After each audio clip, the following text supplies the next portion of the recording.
हे पोरं इथं गोळका करून काय करीत होते चला तर मग पुढे सांगतो. नमस्कार मित्रांनो, मी शुभम. स्वागत आहे तुमचं आजच्या एका नवीन ब्लॉग मध्ये. सकाळ सकाळ कॉलेजला आलो तरी डॉमकर साऊंडची टेस्टिंग करीत होत, कारण आज होणार होती क्रिकेट मॅच. इथं सेकंड इयर आणि फर्स्ट इयरची मॅच चालू होती. त्याच्यानंतर आलो होतो जिम खाण्यामध्ये. इथं बॅडमिंटनची मॅच चालू होती.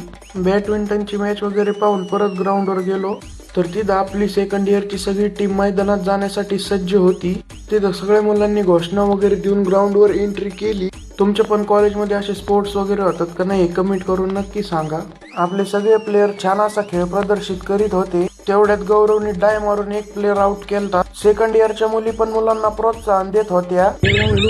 तर ही महिंद्राची एकमेव टू व्हीलर आहे, ती फक्त आर्यनकडेच आहे, बाकी कोणाकडेच नाहीये. असो सगळे सामने वगैरे पाहून गेलो होतो डी-मार्टला. त्याच्यानंतर निघालो होतो घरी. तर असा होता आजचा आपला दिवस. असेच नवनवीन व्हिडिओ पाहण्यासाठी व्हिडिओला लाईक आणि पेजला फॉलो करा. भेटू उद्या एका नवीन ब्लॉग मध्ये.